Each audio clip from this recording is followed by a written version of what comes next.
చేశాను? సృజించాను. ఆది అందు దేవుడు ఏం చేశాడట? భూమి ఆకాశములను సృజించాను.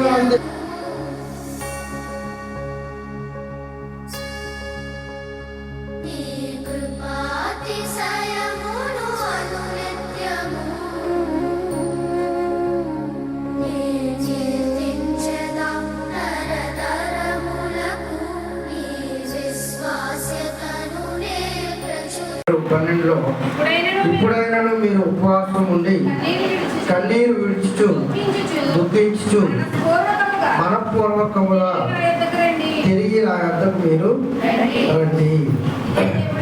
ఇదే దేవుడైన యెహోవా వాక్కు. దేవుడు ఎప్పుడు కూడా మనకి అవకాశాలు ఇస్తూ ఉంటాడు. ఇచ్చిన ప్రతి అవకాశాన్ని మనము సద్వినియోగపరుచుకునే వారంగా ఉండాలి. దేవుడిచ్చిన సమయాన్ని మళ్ళా దేవుడికి ఇచ్చే వారంగా ఉండాలి. కనుక ఉపవాస దినాల గురించి మాట్లాడుతూ అయినా మీరు దేవుడిచ్చిన ఉపవాస దినాలను మీరు ఏం చేయండి? పాటించండి, పాటించే వారిగా ఉండండి. వ్రత దినములుగా వాటిని ప్రకటించండి అన్నాడు. ఏం జరుగుతుంది? ఉపవాస దినాలు ఉంటే ఏం జరుగుతుందో, ఉపవాసాలు చేయడం వల్ల మనం ఏం పొందుకోగలమో యోనా గ్రంథాన్ని చూసి ఆలోచిద్దాం ప్రియులారా. యోనా గ్రంథం చివరి పుస్తకమైన కొన్ని పుస్తకాలకు ముందు ఉంటుంది. యోనా గ్రంథం ప్రారంభ అధ్యాయం నుంచి చూద్దామండి. యెహోవా వాక్కు అమిత్తయి కుమారుడైన యోనాకు ప్రత్యక్షమై 762వ పేజీ కొత్త నిబంధన ఇలాగ సెలవిచ్చెను. నినివే పట్టణస్థుల దోషము నా దృష్టికి ఘోరమాయను గనుక నీవు లేచి నినివే మహాపట్టణములకు పోయి దానికి దుర్గతి కలుగుతుందని నీవేం చేయాలి? ప్రకటన చేయాలి. ఈ విషయాన్ని ఎవరికి చెప్తున్నాడయ్యా అంటే దేవుడు యోనా అనే ఇశ్రాయేలీల ప్రవక్తల్లో ఒక ప్రవక్త. ఎవరు? యోనా గారు. యోనా గారిని గురించి మనం ఆలోచిస్తున్నప్పుడు పుస్తకం అయితే ఎక్కడో మధ్యలో ఉంది, కానీ ఈయన ప్రవక్తల్లో సుమారుగా ఏలియా ఎలీషా ప్రవక్తల తర్వాత ఆ తర్వాత మనకి కనబడే ప్రవక్తలు ఇశ్రాయేలీల ప్రవక్తల్లో ముఖ్యుడే యోనా గారు. ఎవరు? ఏలియా ఎలీషాల ప్రవక్తల తర్వాత ఆ తర్వాత కనబడే ప్రవక్తే యోనా గారు. ఒకసారి మనం దాన్ని కన్ఫర్మ్ చేసుకోవడానికి 2వ రాజుల గ్రంథం 14వ అధ్యాయం 25వ వచనాన్ని చూడండి. 2వ రాజుల గ్రంథం 14వ అధ్యాయం 25వ వచనం. గర్భే పేరు యూరువాడైన అమిత్తయికి పుట్టిన తన సేవకుడైన యోనాను ప్రవక్త ద్వారా ఇశ్రాయేలీల దేవుడకు యెహోవా సెలవిచ్చిన మాట చెప్పున ఇతడు అమాతుకు పోవు మార్గము మొదలుకొని మైదానపు సముద్రము వరకును ఇశ్రాయేలు వారి సరిహద్దును మరలా స్వాధీనం చేసుకున్నప్పుడు ఉన్న ప్రవక్త ఎవరైనా యోనా అనే ప్రవక్త. యెహోయాహాజు, యెహోయాకీము, యెహోయాషు ఆ తర్వాత పుట్టిన కుమారుడే యెరోబాము. ఈ 2వ యెరోబాము కాలంలో ఉన్న ప్రవక్తే యోనా గారు. యోనా గారి గురించి మాట్లాడుకుంటున్నప్పుడు అంటే ప్రవక్తల గురించి మాట్లాడుతున్నప్పుడు ఖచ్చితంగా రాజుల గురించి ప్రస్తావించాలి. ఏ రాజు గురించి అయినా బైబిల్ గ్రంథంలో మాట్లాడుతున్నప్పుడు ఖచ్చితంగా ప్రవక్త గురించి ప్రస్తావించాలి. ఉదాహరణ, హిజ్కియా ప్రవక్త హిజ్కియా ఉన్నాడు, హిజ్కియా రాజు ఉన్నాడు. అండ్ ఈయనకు మరణకరమైన రోగం కలిగింది. ఈయనకేం కలిగింది? మరణకరమైన రోగం కలిగింది. మరణకరమైన రోగం కలగగానే ఇప్పుడు యెషయా ప్రవక్త చైనా ట్రీట్మెంట్ చెప్పాలి. మీకు అర్థమవుతుందా? అండి ప్రవక్త ఉన్నాడంటే ఖచ్చితంగా రాజు ఉండాలి, రాజు ఉన్నాడంటే ఖచ్చితంగా ఆ కాలంలో ప్రవక్త ఉండాలి.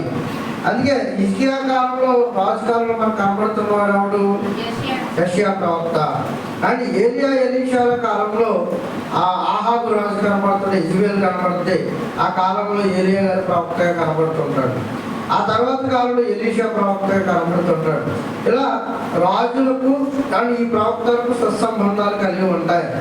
అందుకే నినివే పట్టణాన్ని గురించి మనం ఆలోచించాలి అన్నప్పుడు అండ్ ప్రవక్త అయిన యోనా గురించి మనం తెలుసుకోవాలి. ఆ నినివే పట్టణాన్ని కట్టించిన ఒక రాజు ఉన్నాడు. ఆయనే ఇశ్రాయేలీయుల ప్రారంభపు రాజు. ఎవరైనా? నిమ్రోదు అనేవాడు. నిమ్రోద్ అనేవాడు ఏం చేశాడంటే, కానీ నినివే మహాపట్టణాన్ని కట్టించిన వారిలో కానీ రామశేషు నినివే పట్టణం అశూరీల ప్రాంతాలను కట్టించిన వారిలో నిమ్రోద్ అనే ఒక పరాక్రమశాలి మనకి కనబడతాడు. ఆదికాండం 10వ అధ్యాయంలో ఆయన గురించిన సందర్భం ఉంటుంది. ఒకసారి చూద్దాం ప్రియులారా, ఆదికాండం 10వ అధ్యాయం. దయచేసి బైబిల్ తెచ్చిన ప్రతి ఒక్కరు కూడా బైబిల్ తీసి పరిశీలించేవారు ఉండాలి. అతడు ఎవరతడు? నిమ్రోదు. కూషు కుమారుడైన నిమ్రోదు యెహోవా ఎదుట పరాక్రమ గల వేటగాడు. కాబట్టి యెహోవా ఎదుట పరాక్రమం గలవాడు వేటగాడైన నిమ్రోదు వలె అని లోకోక్తి కలదు. షేనారు దేశంలోని బాబేలు, ఎరేకు, అక్కదు, కల్లె అని పట్టణములను అతని రాజ్యమునకు మొదలు. ఆ దేశంలో నుండి అషూరుకు బయలుదేరి వెళ్ళి నినివేను, రహోబోతీరును, కాలాహును, నినివేకును కాలాహును మధ్యన ఉన్న రెసేనును కట్టించెను. అంటే యోనా గ్రంథంలో మనకు కనబడుతున్న నినివే పట్టణాన్ని కట్టించిన రాజు ఎవరు? నిమ్రోదు అని మనకు కనబడుతుంది. కానీ ఈ నిమ్రోదు కాలంలో ఉన్నవాడు కాదు యోనా ప్రవక్త. రెండవ యెరోబాము కాలంలో ఉన్నవాడే యోనా ప్రవక్త. ఈ రెండవ యెరోబాము కాలంలో ఉన్న యోనా ప్రవక్త ఆయన ఎవరు? అమిత్తయి కుమారుడు. ఇప్పుడు యోనా గ్రంథానికి వద్దాం. 1వ అధ్యాయం ప్రారంభించారు. యెహోవాకు అమిత్తయి కుమారుడైన యోనాకు ప్రత్యక్షమై ఇలాగు సెలవిచ్చెను. నినివే పట్టణస్థుల దోషము. ఎవరు ఈ నినివే పట్టణస్థులు? నిమ్రోదు కట్టించిన నినివే పట్టణస్థులు. అంటే యోనాకు వెళ్ళమని చెప్పిన దేవుడు, వెళ్ళమని దర్శనంలో ఆయనతో మాట్లాడి చెప్పిన ఆ పట్టణమే ఈ నినివే పట్టణం. ఈ నినివే పట్టణానికి రాజధాని అషూరు ప్రాంతము. నినివే పట్టణానికి రాజధాని ఏంటి? అషూరు ప్రాంతం. ఈ అషూరు ప్రాంతంలో ఉన్న నినివే పట్టణస్థుల దోషము నా దృష్టికి ఘోరమాయను కనుక కానీ యోనా ప్రవక్తకి దేవుడు మాట్లాడుతూ, నువ్వు లేచి వెళ్ళి నినివే మహాపట్టణం అన్న పట్టణం కాదు, పెద్ద పట్టణం అది, ఆ మహాపట్టణములకు పోయి దానికి దుర్గతి కలుగునని ప్రకటింపుము అని చెప్పాడు. ఎవరికి? భక్తుడైన యోనాకి, ప్రవక్త అయిన యోనా గారు. అలా ప్రకటించిన తర్వాత ఏం చేస్తున్నాడు యోనా గారు? చూద్దామండి. అయితే యెహోవా సన్నిధిలో నుండి తర్షీషు పట్టణములకు పారిపోవాలని యోనా యుద్ధకు పోయి తర్షీషునకు పోవు ఒక వాడను చూచి ప్రయాణములకు కేవించి యెహోవా సన్నిధిలో నిలవక వాడవారితో కూడా తర్షీషునకు పోవుటకు వాడ ఎక్కెను. కానీ ఏం చేశాడంటే ఈయన పరమందున్న దేవాతి దేవుడు యోనా గారికి కనబడి, నాయన నువ్వు నినివే పట్టణానికి వెళ్ళి ఆ పట్టణానికి మహాదుర్గతి పట్టబోతుంది. ఎందుకంటే నినివే పట్టణస్థులు దేవునికి స్థానం ఇచ్చిన వారు కాదు. వారి దోషము ఆయన దృష్టికి ఎలాగైపోయిందంట? ఘోరముగా కనబడింది. నినివే పట్టణస్థుల దోషం యెహోవా దృష్టికి ఘోరంగా కనబడింది. అని ఘోరంగా కనబడిన తర్వాత యెహోవా తీసుకున్న నిర్ణయం ఏంటనుకుంటున్నారు? ఈ పట్టణాన్ని మనము భూమి మీద ఉంచకూడదు. ఎందుకంటే వారి వల్ల మిగతా జనాంగం కూడా నాశనం అయిపోతారు కనుక ఈ పట్టణాన్ని తుడిచిపెట్టేద్దాం అన్న ఆలోచనలో ఉన్నాడు పరలోకమందున్న దేవాతి దేవుడు. కాబట్టి ఎప్పుడు ఈయన పాపించుకున్నాడు అని మనం ఆలోచిస్తే, సహనం కోల్పోయిన తర్వాత కానీ కొంతకాలం వేచిన తర్వాత చెప్పగా దాన్ని ఇక వినకపోతే మనం ఏం కోల్పోతాం? ఇక వాడికి చెప్పడం అనవసరం అనుకుంటాం. ఈసారి మాటలతో చెబుతామా చేతలతో చెబుతామా?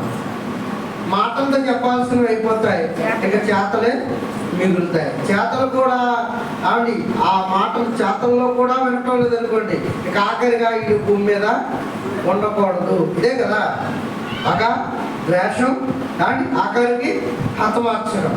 ఇలా మనుషులు యొక్క భూమి మీద ఈరోజు ఇలాంటి అకృత్యాలు జరుగుతున్న ఈ కాలంలో దేవుడు నినివే పట్టణస్తులకి ఎప్పటి నుంచి చెప్తున్నాడు అనుకుంటున్నారు? పాత నిబంధన నిమ్రోదు పట్టణం కట్టినప్పటి నుంచి ఆయన వారికి బోధిస్తూనే ఉన్నాడు. వారు వినిన వారే అంటే నినివే వారు వినిన వారు కారు, విని మారు మనసు పొందిన వారు అంతకన్నా కారు.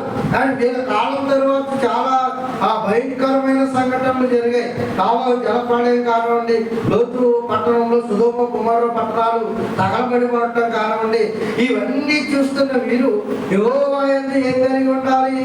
భయభక్తులు కలిగి ఉండాలి. మరి అలా రాస్తుందా బైబిల్ గ్రంథంలో? లేకపోగా వారి దోషము యెహోవా దృష్టికి ఏమైందట? ఘోరమాయను. చెప్పగా చెప్పిపోతే ఎక్కువైపోతూ ఉంటారు కొంతమంది. మనకు కూడా అమ్మ కొడుకోకున్నామా అన్నం అనుకోండి ఇంకా కొనుక్కొట్టేస్తూ ఉంటారు. అలాగో అని చెప్పగా ఏమవుతుంటారు? ఇంకా ఎక్కువైపోతూ ఉంటారు. రే నువ్వు అక్కడికి వెళ్ళి ఎక్కువ మాట్లాడు రాకరా అన్నప్పుడు అక్కడికి వెళ్ళి 10 మాటలు ఎక్కువ మాట్లాడి వస్తాడు. కానీ ఏదైనా ఇంటికి పరామర్శించడానికి వెళ్ళినప్పుడు ఎక్కువసేపు ఉండకమ్మా అక్కడ అన్నప్పుడు కానీ ఇంకొక గంట ఎక్కువసేపు ఉండి వస్తారు. వీళ్ళు కూడా చెప్పగా మారాల్సిన వీరు, చూడగా మారాల్సిన వీరు ఏమయ్యారంట? వారి హృదయాన్ని కఠినపరుచుకున్నారు అన్నట్టుగా మనకి లేఖన భాగాల్లో కనబడుతుంది. అందుకే వారి దోషం ఏమైందట? యెహోవా దృష్టికి అది ఎలాగుంది? చాలా ఘోరముగా ఉంది. అంటే బాగా చెడిపోయారు. అప్పుడు యోనాని పిలిచి, యోనా అనే ప్రవక్తను పిలిచి, నాయన నువ్వు నినివే పట్టణానికి వెళ్ళి ఇక ఆఖరిగా నా మాటగా ఏమని చెప్పొస్తావంటే, నీ పట్టణానికి మహా దుర్గతి కలగబోతుంది అని నువ్వు ప్రకటించి రావాలి అన్నప్పుడు. కానీ యోనా దేవుని ఎందుకు భయభక్తులు కలిగిన వాడేనా? కిందకెళ్ళి చదివితే యోనా దేవుని ఎందుకు ఏం కలిగిన వాడు అని ఉంటుంది? భయభక్తులు కలిగిన వాడు అని ఉంటుంది. 9వ వచనంలో 1, 2, 3వ మాట 4వ మాట చూడండి. యెహోవా యందు నేను భయభక్తులు గలవాడనై ఉన్నాను. ఎవరైనా? యోనా గారు. యెహోవా యందు భయభక్తులు కలిగిన వాడై ఉన్నాడని అంటే యెహోవా మాట వింటే భయభక్తులు, వినకపోతే భయభక్తులు కలిగిన వాడు. మరి యోనాడు ఎక్కడికి వెళ్ళమన్నాడు? తర్షీషు పట్టణానికి వెళ్ళిపోతున్నాడు. నినివే పట్టణానికి వెళ్ళమని దేవుడు చెప్తే కానీ ఈయన కేవిచ్చి టికెట్ కొనుక్కుని తర్షీషు ప్రాంతానికి వెళ్ళిపోతున్నాడు. భక్తున్నవాడు చేయాల్సిన పని ఇది. భక్తున్నవాడుగా దేవుని మాటలు విని ఆయన ఆజ్ఞకి ఏం చేయాలి? లోపడాలి. ఇది భక్తిపరుల యొక్క లక్షణం. కానీ యోనా గారు ఏం చేయట్లేదు? దేవుని మాటకు వ్యతిరేకంగా ఉన్నాడు. ఎందుకు అలా వ్యతిరేకంగా ఉన్నాడు? కిందకెళ్ళి కొంత అర్థమవుతుంది. కిందకి చూద్దామండి. జీవించి యెహోవా సన్నిధిలో నిలవక వాడవారితో కూడి తర్షీషులకు పోవుటకు వాడ ఎక్కెను. 4వ వచనం. అయితే యెహోవా సముద్రము మీద పెద్ద గాలి పుట్టింపగా సముద్రం అందు గొప్ప తుఫాను రేగి వాడ బద్దలైపోవు గతి వచ్చెను. కాబట్టి నావికులు భయపడి ప్రతివాడును తన దేవతను ప్రార్థించి వాడ తులకలు చేయుటకై అందులోని సరుకులు సముద్రములో పారవేసిరి. కానీ అప్పటికే సముద్రం మీద యెహోవా ఏం చేశాడు? గొప్ప తుఫాను పుట్టించాడు. గొప్ప గాలి పుట్టించగా అది అల్పపీడనంగా వాయుగుండంగా తుఫానుగా మారింది. తుఫాను చెలరేగగా వాడ బద్దలైపోవు గతి వచ్చాను. ఆటుపోటుకు సముద్ర పనులకు అని వాడ బద్దలైపోయేలాంటి భయంకరమైన పెను తుఫాను అక్కడ రేగుతున్నప్పుడు ఒకవేళ ఈ సరుకులు ఇందులో వాడు తీసుకెళ్ళిన సరుకులు ఉంటే వాడ మునిగిపోతేమని అని ఆ వాడను తేలికపరచడానికి అందులో ఉన్న సరుకులన్నీ పడేశారు. అసలు పడేయాల్సింది ఎవరిని? సరుకులు కాదు, ఆ వాడలో ప్రయాణిస్తున్న యోనాని సముద్రంలో పడేస్తేనే కానీ అది నిమ్మలించదు. ఎందుకు అది నిమ్మలించదంటే యెహోవా ఆజ్ఞకు వ్యతిరేకంగా నిలబడిన ఏ ఆయుధాన్ని ఆయన మనం మాట్లాడుకోవడం కాదు, కానీ నిజంగా యెహోవాకు వ్యతిరేకంగా ఎవరు పనిచేస్తున్నా కానీ రాబోయే రోజుల్లో భయంకరమైన తీవ్రమైన ఉపద్రవాలను భయంకరమైన ఉగ్రతను వారు ఎదుర్కొంటారు. కుటుంబాల్లో శక్తి ఉండదు, సంసారాల్లో శక్తి ఉండదు. కానీ కుటుంబ పరిస్థితులు బాగుపడవు. వారి స్థితి మునపటి స్థితి కంటే ఈ స్థితి మరీ ఘోరమైపోద్ది, మరీ కఠినమైపోద్ది. కానీ అప్పుడు కట్టుకోవడానికి వస్త్రాలు, ఇప్పుడు కట్టుకోవడానికి వస్త్రాలు ఎవరికి? యెహోవాకు విరోధంగా నిలబడితే అప్పుడు మనం తినడానికి ఆహారం ఉంటే ఇప్పుడు తినడానికి ఆహారం లేకుండా చేస్తాడు. ఎందుకనంటే ఆయనకు విరోధమైన ఏ ఆయుధం వలన ఆయన బద్దెలనివ్వడు.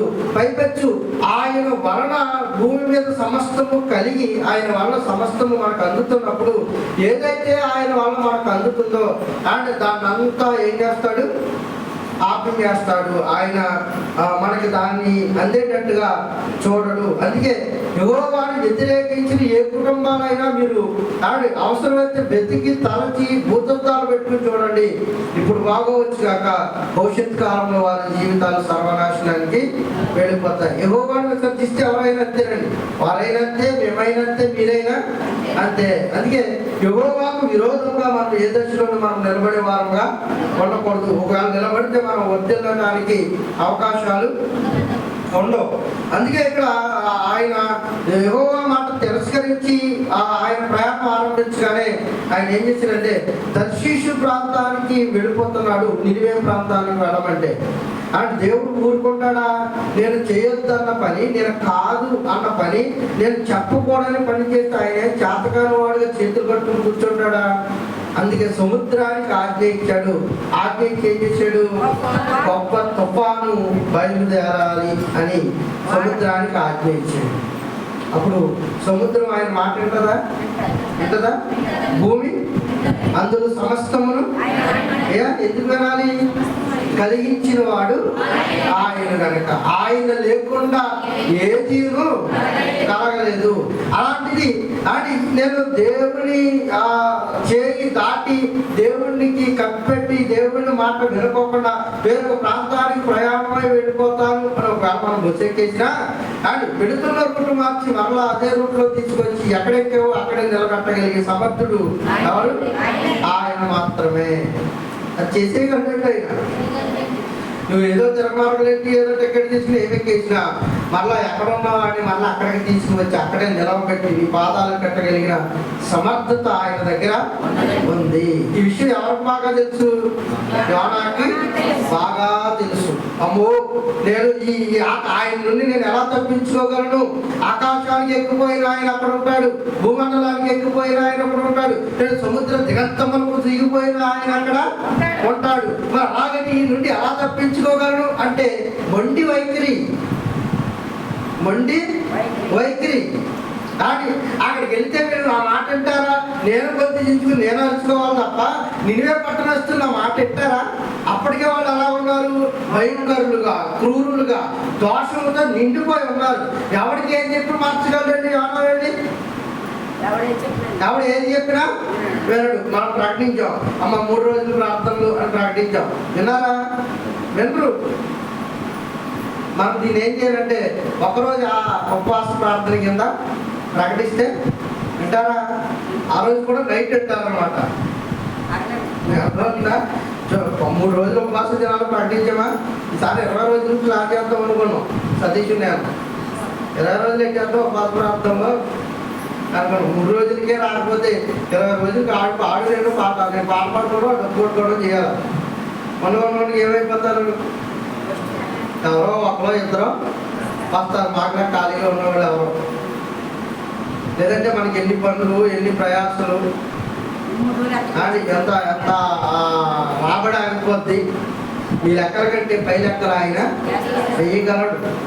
అది గమనించుకుంటే ఖచ్చితంగా ఆయన చెంత ఉంటాం కనుక. కానీ 3 రోజుల్లో మనకి ఎవరు కనపడరు. రాత్రి రోజులు చూడండి, ప్రార్థనా మందిరం ఖాళీ ఉండదు. ఏం చూసి మీరు రెచ్చిపోకండి, డైలీ వచ్చేవాళ్ళు ఆకారం కనుక.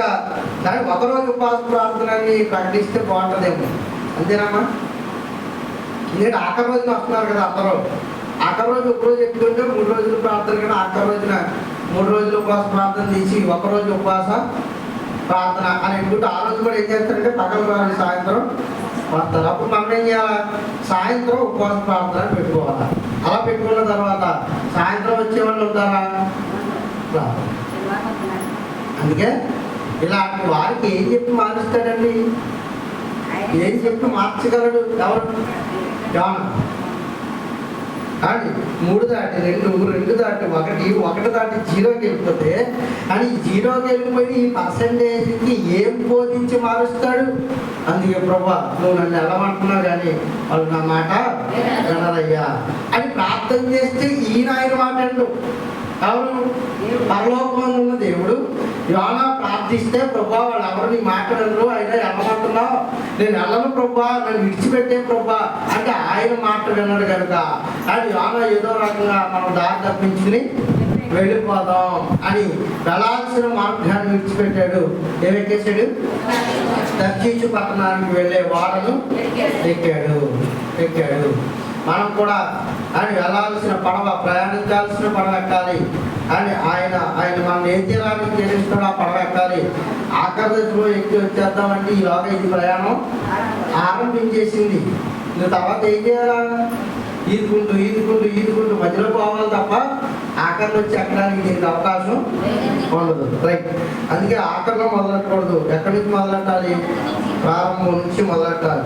ఇలాంటి దౌర్భాగ్యులకి ఇంకా యోనా ఏం చెప్పి మార్చగలడు? మరి యోనా ఏం చెప్పి మార్చగలడు? ప్రభా వారిని సమయం కూర్చుని నీ సన్నిధానానికి రమ్మంటే వారు నా మాట వినరే, వారు కలిగిన సంస్థని విడిచిపెట్టి నా దగ్గరికి రమ్మంటే ఆ 3 రోజులే కదా ప్రభా రమ్మంటే నీ మాట వినరే, నా మాట వినరే, అది వాళ్ళకి ఏం చెప్పగలయ్యాలి అని బాగా మొండోడండి యోనా. దేవుడు కూడా ఎవరు కావాలంటే బాగా మొండోళ్ళే ఆయనకి కావాలి. ఆయన బాగా విడిచిపెట్టేసి పట్టకుండా సాధించలేని వారంటే ఆయనకి వద్దండి. అపోస్తలుడైన పౌలు గారు ఎవరు? మొండివాడు, బాగా మొండోడు. యేసు నామాన్ని ఎవరైనా కానీ ఉచ్చరించినా, మాట్లాడినా, ప్రార్థించినా వాళ్ళు ఏం చేస్తారన్నాడు?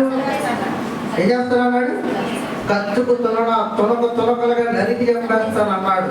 అరే అయితే నువ్వు అక్కడ ఉండాల్సిన వాడు కాదు, అర్జెంటీనా నా బ్యాచ్లోకి వచ్చి అన్నాడు. నరికేయడం కాదు, బ్రతికించడం నేర్పించాడు.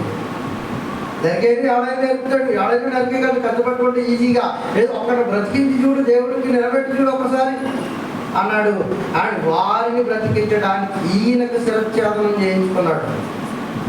అది క్రీస్తుకు మిగతా వారికి ఉన్న తేడా. అండ్ మనం ఎంత మొండిగా ఆయనలో ఉంటామో అంత మొండిగా ఆయన మనతో వాగ్వాదం చేస్తాడు. నిజంగా ఒక తండ్రి ఒక కొడుకులు ఆ సత్సంబంధం, ఆ బాంధవ్యం మనకి భలే కనపడుతుంది ఈ యోనా గ్రంథంలో. ఆయన ఏమో వెళ్ళాలని ఈయన, నేను వెళ్ళాలని ఈయన, నువ్వు వెళ్ళాలి తప్పదు వెళ్ళి ప్రకటించాలని ఆయన మొరాయిస్తాడు, నేను వెళ్ళాలని ఈయన మొరాయిస్తాడు. వీళ్ళిద్దరి ఈ సంభాషణ మనం ఆలోచిస్తున్నప్పుడు అదే భలే ఉంటుందండి, భలే మధ్యంగా ఉంటుంది నిజంగా. ఇలాంటి మండు వైఖరి కలిగిన యోనాను ఖచ్చితంగా వెళ్ళాలని, నువ్వు మాత్రమే సమర్థుడు, నువ్వు మాత్రమే మార్చగలిగిన శక్తి కలిగిన వాడు, నువ్వు మాత్రమే వారికి అనుకూలమైన బోధను చేయగలవాడు. ఎందుకు ఆయన విషయంలోనే అంత పగడ్బందీ ఉన్నాడో మీకు ఈ వాడలోనే అర్థమైపోతుంది. ఎందుకు వెళ్దాం? అయితే యోనా వాడ దిగువ భాగములకు పోయి పండుకొని గాఢ నిద్రపోయి ఉండెను. అప్పుడు వాడ నాయకుడు అతని వద్దకు వచ్చి, పోయి నిద్రపోతా, నీకేమి వచ్చినది? నీవు లేచి నీ దేవుని ప్రార్థించుము, మనము చావకుండా ఆ దేవుడు మన యందు కనికరముచ్చినేమో అనెను. అంతలో వాడవారు ఎవరిని బట్టి ఇంత కీడు వరకు సంభవించినదో తెలియటకై మనము చీట్లు వేద్దాము రండని ఒకరితో ఒకరు చెప్పుకొని చీట్లు వేయగా చీటి యోనా మీదికి వచ్చాను. ఇవన్నీ యోనాకి తెలుసు అంటారు, తెలియదు అంటారు. ఆమె చూసి ఈ రేటు తామాయికున్నారు, కూడా ఆడెవరో నేను దేవుడి శక్తి ఏంటో వీళ్ళకి కూడా తెలియాలి అని ఒక రకంగా దేవుడి నామాన్ని అక్కడ మహిమపరుస్తున్నట్టుగా మనకి తేటతెల్లంగా కనబడుతుంది. లోతుగా ఆలోచించకపోయినారు. వాడు భాగానికి వెళ్ళి నిద్రపోతున్నాడు. ఈయన ప్రార్థిస్తే అక్కడ సముద్రం మీద ఉన్న గాలి తుఫాను ఆగిపోద్దని ఎవరికి తెలుసు? యోనాకి తెలుసు. వీళ్ళు ఏం చేయమంటారు? ప్రార్థించరా బాబు, తుఫాను ఆగిపోద్ది అంటున్నారు. తుఫాను ఎందుకు వచ్చిందో యోనాకి తప్ప వాడ నాయకులకు కానీ వాడలో ఉన్నవారికి కానీ తెలియదు. అసలు నేను ప్రార్థిస్తే ఈ తుఫాను ఆగిపోతున్న అబ్బాయి మీకు తెలియదు, నేను ప్రార్థించకూడదు, అలా వాడ భాగానికి వెళ్ళి నేను ప్రశాంతంగా నిద్రపోవాలి. ఎందుకంటే నేను ఉన్నంత వరకు మీరు మొలగరు, మిమ్మల్ని ఆయన సావనివ్వడు. ఎందుకంటే నేను ఎక్కడికి వెళ్ళాలి? నినివే పట్టణానికి వెళ్ళాలి. కనుక మనోడు ప్రశాంతంగా పడుకున్నాడు. యోనా గారు వెళ్ళి మనం కూడా ప్రశాంతంగా ఏం చేస్తున్నారు? పోతే యోనా చావడు, మనం మాత్రం ఎప్పుడవుతాం? చావనివ్వడు. ఎందుకంటే నువ్వు ఉండాలి, నువ్వు ఉంటేనే కదా దేవుడికి మహిమ.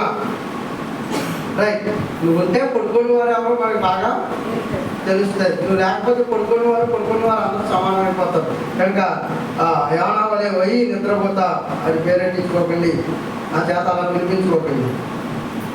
ఎక్కడ ఉన్నాం? కాబట్టి వారు అతన్ని చూసి ఎవరి బట్టి ఈ కీడు వచ్చిందో అని చీట్లు వేయడం ప్రారంభించారట. చీట్లు వేయగానే ఈ చీటి ఎవరి మీదకి వెళ్ళిందట? యోనా గారి మీదకి వెళ్ళిందట. ఓ దౌర్భాగ్యులారా, ఇది నా మీదకి వస్తుంది, మీరు వేసిన చీటి నా మీదకి వస్తుంది, మీరు వేయకపోయినా నా మీదకి వస్తుంది అని ఏం చేశారంట? అప్పుడు ఆయన అడుగుతారు, డీటెయిల్స్ అడుగుతున్నారు. వాళ్ళలో ఉన్న వాళ్ళంతా యెహోవాను నమ్మిన వారు కాదు. రైట్, డీటెయిల్స్ అడుగుతున్నారు. ఆయన ఏమని? ఎవరిని బట్టి ఈ కీడు సంభవించునో, నీ వ్యాపారం ఏమిటో, నీవు ఎక్కడి నుంచి వచ్చిందో, నీ దేశమేదో, నీ జనమేదో, ఈ సంగతి అంతయు మాకు తెలియజేయమనగా అతడు వారితో ఇంటను, నేను విప్రియుడను, సముద్రముకు భూమికి సృష్టికర్తనై ఆకాశమందు దేవుడైన యెహోవా యందు నేను భయభక్తులు గలవాడనై ఉన్నాను. కాబట్టి రికార్డ్ అవుతుంది. అందరూ చదివితే మరి గొడవగా ఉంటుంది. కానీ ఏంటిది? ఏమన్నాడు ఆయన? నేను విప్రియుడను, సముద్రముకు భూమికి సృష్టికర్త ఆకాశమందుండు దేవుడై ఉన్న యెహోవా యందు నేను భయభక్తులు గలవాడనై ఉన్నాను అని అందులో ఉన్న అన్య జనాంగమైన నావికులకు, అందులో ప్రయాణిస్తున్న వారికి ఏం బోధిస్తున్నాడు ఈయన? దేవుడు ఎంత గొప్పవాడో చెబుతున్నాడు. దేవుడి మీద కోపగించుకున్న ఈయనే మళ్ళీ దేవుడు ఎంత గొప్పవాడో చెబుతున్నాడు. ఏమని చెబుతున్నాడు? మీరు ఏ సముద్రాన్ని చూసైతే భయపడిపోతున్నారో, ఏ సముద్రపు అలలను చూసైతే మీరు కంగారైపోతున్నారో, నేను నమ్ముకున్న దేవుడు ఆ సముద్రాన్ని కలిగించిన వాడు. వారికి అందాల్సిన బోధ, వారికి చేయాల్సిన బోధ, వారికి తెలియని దేవుడి గురించి అని వారు ఎప్పుడు సవి చూడని దేవుడి గురించి వాడికి పరిచయం చేస్తున్నాడు. ఆయన ఎవరో తెలుసా? ఆకాశానికి దేవుడు, భూమికి దేవుడు, సముద్రానికి ఆయన దేవుడు. ఈ తుఫాను ఎవరి వల్ల వచ్చింది అనుకుంటున్నారు కదా? ఇదిగో చీటీ వేసినప్పుడు దేవుడు మీకు తెలియజేశాడు, ఇది నా వల్లే వచ్చింది. ఆయన తుఫాను రప్పించగలడు, దాన్ని ఆగిపోయేటట్టు కూడా చేయగలడు. ఆ దేవుడే నేను నమ్ముకుంటున్నా దేవుడు. అరే భలేమన్నాడు రా దేవుడు అనుకున్నా. అన్ని జనాంగానికి స్వార్థ చేస్తున్నాడు అక్కడ. అండ్ నిజంగా యోనా గారు ఎంత స్వార్థ చేయకపోతే మారిపోతారు మీరు ఆలోచించండి. అక్కడ పుట్టు పూర్వత్రాలు, ఆకాశం భూమిని అండ్ దానిని నేను ఏం చేశాను? సృజించాను. అది ఎందుకు దేవుడు ఏం చేశాడట? భూమి ఆకాశంలో సృజించాను అని ఉంది. యోనా ఇక్కడి నుంచి ప్రారంభించాడు వాడనామకులకు వాక్యం. ఇక్కడ నుంచి ప్రకటించాడండి వాడనామకులకు వాక్యం. ఆయన సమస్తాన్ని కలిగించిన వాడు, దాన్ని చెట్లు కలిగించిన వాడు ఆయన, సూర్యచంద్ర నక్షత్రాలు కలిగించిన వాడు ఆయన, మంచును కలిగించిన వాడు ఆయన, ఋతువులు కలిగించిన వాడు ఆయన, పర్వతాలను కలిగించిన వాడు ఆయన, ఇసుకలు కలిగించిన వాడు ఆయన. సముద్రం గురించి మీరు బాధపడుతున్నారు, భయపడుతున్నారు, ఆ సముద్రాలను కలిగించిన వాడు ఆయన. ఆయన తుఫాను గురించి మీరు భయపడుతున్నారు కదా, అసలు ఆయన ఆజ్ఞ ఇవ్వగానే ఆ తుఫాను బయలుదేరాలి. 148 కీర్తనలు చూద్దామండి. తుఫాను ఎవరి వల్ల వచ్చిందో చూద్దాం ప్రియులారు. కీర్తన 148.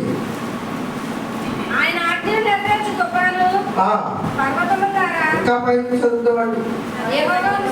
యెహోవాను స్తుతించుడి, ఆకాశవాసులారా యెహోవాను స్తుతించుడి, ఉన్నత స్థలముల నివాసులారా ఆయనను స్తుతించుడి, ఆయన దూతలారా మీరు స్తుతించండి ఆయనను. మూడవ వచనం, సూర్య చంద్రులారా ఆయనను స్తుతించండి, కాంతిగల నక్షత్రములారా మీరందరూ ఆయనను స్తుతించండి, పరమాకాశములారా ఆకాశములున్న పైనున్న జలములారా ఆయనను స్తుతించండి. యెహోవా ఆజ్ఞ ఇయ్యగా అవి పుట్టెను, అవి యెహోవా నామమును స్తుతించును గాక. ఆయన వాటిని నిత్య స్థాయిలుగా స్థిరపరిచి ఉన్నాడు, ఆయన వాటికి కట్టడ నియమించారు, ఏది దానిని ఏం చేయాలట? అతిక్రమింపదు. మీరు నా దేవుడు ఎవరని అడిగారు కదా, ఇదిగో నా దేవుడు సూర్యుని కలిగించిన వాడు, నా దేవుడు కాంతిగల నక్షత్రాలను కలిగించిన వాడు, నా దేవుడు పరమాకాశాలను ఆకాశము పైనున్న జలములను కలిగించిన వాడు. ఆయన వాటన్నిటికీ కట్టడ పెట్టాడు, ఏది దానిని ఏం చేయదు, అతిక్రమింపదు. ఆయనే నేను నమ్ముకుంటున్నా దేవుడు. అంత మాత్రమే కాదు, భూమి మీద ఉన్న మకరములారా, అగాధ జలములారా, యెహోవాను స్తుతించుడి.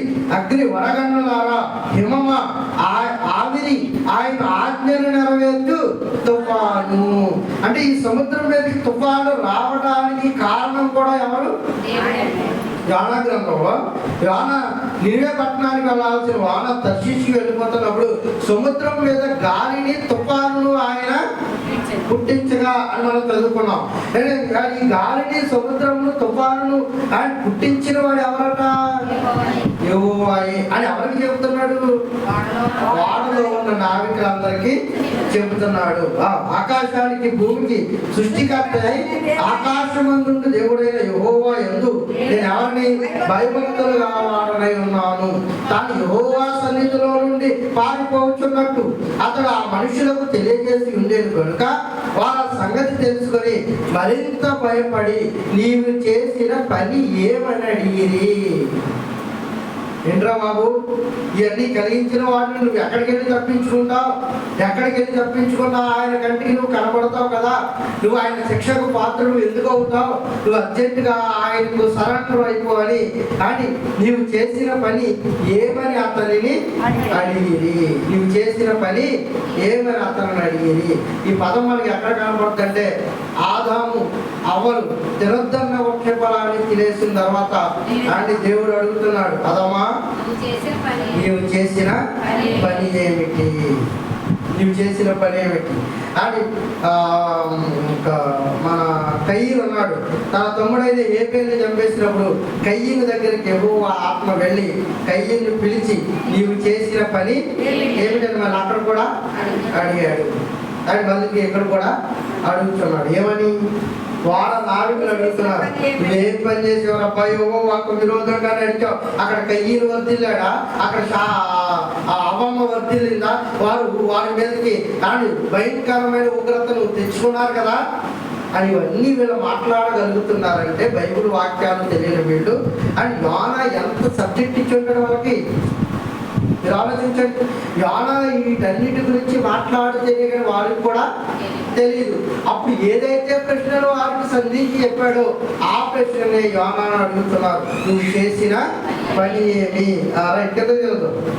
అప్పుడు వారు, సముద్రము పొంగుచున్నది, తుఫాను అధికమవుచున్నది, సముద్రము మా మీదికి రాకుండా నెమ్మలించినట్లు మేము నీకు ఏమి చేయవలని ఆయన అడుగగా, యోనా నన్ను బట్టి ఈ గొప్ప తుఫాను మీ మీదకు వచ్చినని నాకు తెలుసు, నన్ను ఎత్తి సముద్రంలో పడవేయడి, అప్పుడు సముద్రము మీ మీదికి రాకుండా నెమ్మలించునని అతడు వారితో చెప్పినను.